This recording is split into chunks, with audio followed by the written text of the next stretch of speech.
Hi, welcome to simple things. ഇന്ന് നമ്മൾ ഉണ്ടാക്കാൻ പോകുന്ന മഷ്റൂം മസാലയാണ്. ഇപ്പം മഷ്റൂം ഓൾറെഡി ഞാൻ എടുത്തു വെച്ചിട്ടുണ്ട്.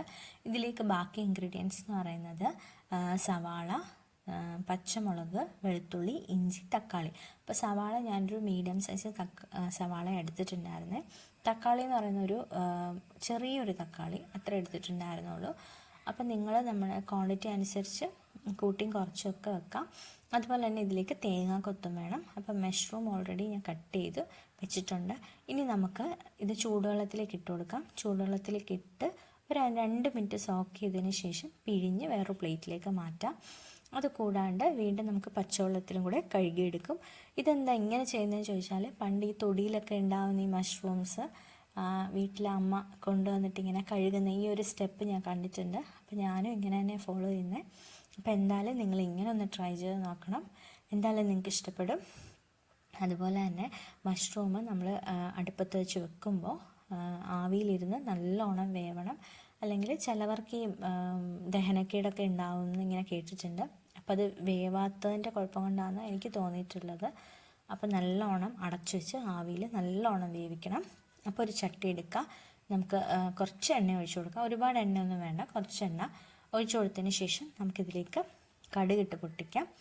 പൊട്ടി വരുന്ന സമയമാകുമ്പോഴത്തേക്ക് നമ്മൾ അരിഞ്ഞു വെച്ചേക്കുന്ന ഇൻഗ്രീഡിയൻസ് ഇല്ലേ, ഇഞ്ചിയും പച്ചമുളകും വെളുത്തുള്ളിയും കൂടി ഇട്ട് കൊടുക്കാം. ഏകദേശം ഒന്ന് മൂത്ത് വരുമ്പോഴത്തേക്ക് നമുക്കിതിലേക്ക് സവാള അരിഞ്ഞതും കൂടി ഇട്ട് കൊടുക്കാം.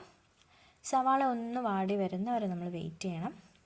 ഒരുപാട് ഉള്ളിയൊന്നും ഇടണ്ട. ഒരുപാട് ഉള്ളി ഇട്ട് കഴിഞ്ഞാൽ മധുരം ഉണ്ടാവും കറിക്ക്. അതുപോലെ തന്നെ ആ ഒരു ടേസ്റ്റ്, ഉള്ളീൻ്റെ ടേസ്റ്റ് മുകളിൽ നിൽക്കും. അതുകൊണ്ട് തന്നെ ഉള്ളിയൊക്കെ വളരെ കുറച്ച് ഉപയോഗിച്ചാൽ മതി. ഇതിലേക്ക് ഉപ്പിട്ട് കൊടുക്കാം.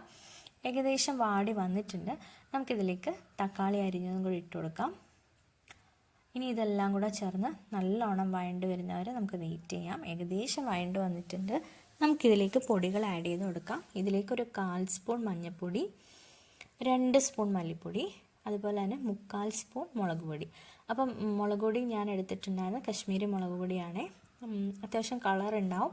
അപ്പം നിങ്ങൾ എടുക്കുമ്പോൾ മുളക് പൊടിയൊക്കെ എടുക്കുമ്പോൾ അതിൻ്റെ ഇത് നോക്കിയിട്ട് വേണം എടുക്കാൻ. അതുപോലെ തന്നെ കുരുമുളക് പൊടി, ഗരം മസാല ഇട്ട് കൊടുത്തിട്ടുണ്ട്.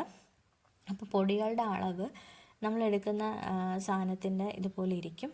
അപ്പോൾ ഒരുപാട് ക്വാണ്ടിറ്റി ഉണ്ടെങ്കിൽ അതിനനുസരിച്ച് പൊടികൾ കൂട്ടിയും കുറച്ചും എടുക്കണം. അപ്പോൾ എനിക്ക് ഇത്രയും മഷ്റൂമേ ഉള്ളായിരുന്നു, അതുകൊണ്ടാണ് ഇത്രയും പൊടി ആഡ് ചെയ്തിട്ടുണ്ടായിരുന്നത്. അപ്പോൾ ഏകദേശം നമ്മുടെ മസാലയൊക്കെ ആയി വന്നപ്പോഴത്തേക്ക് മഷ്റൂം ഇതിലേക്ക് ഇട്ട് കൊടുത്തു. ഇനി ഇതിലേക്ക് കുറച്ച് ചൂടുവെള്ളം കൂടി ഒഴിച്ചതിന് ശേഷം ആവിയിൽ നല്ലോണം വേവിച്ചെടുക്കുക. അടച്ചു വെച്ച് തന്നെ വേവിക്കണം. അപ്പോൾ വെന്ത് വരുന്നവരെ നമുക്ക് വെയിറ്റ് ചെയ്യാം. ഏകദേശം വെന്ത് വന്നിട്ടുണ്ട്. നമുക്കിതിലേക്ക് ഇനി തേങ്ങാപ്പാൽ ഒഴിച്ച് കൊടുക്കാം. തേങ്ങാപ്പാൽ 2ാം പാൽ 1ാം പാൽ അങ്ങനെയൊന്നുമില്ല, കുറച്ച് വെള്ളം കൂട്ടിയിട്ട് നമുക്ക് ഒഴിച്ചു കൊടുക്കാം. എന്നിട്ട് വീണ്ടും തിളപ്പിക്കാൻ വെച്ച് കൊടുക്കാം. ഉപ്പും പുളിയും എരിവും എല്ലാം കറക്റ്റാണോ എന്ന് ചെക്ക് ചെയ്ത് നോക്കാം. എന്തായാലും നിങ്ങൾക്ക് ഇഷ്ടപ്പെടും. അടിപൊളി ടേസ്റ്റാണ്. അപ്പം ബായ്, നാളെ കാണാം.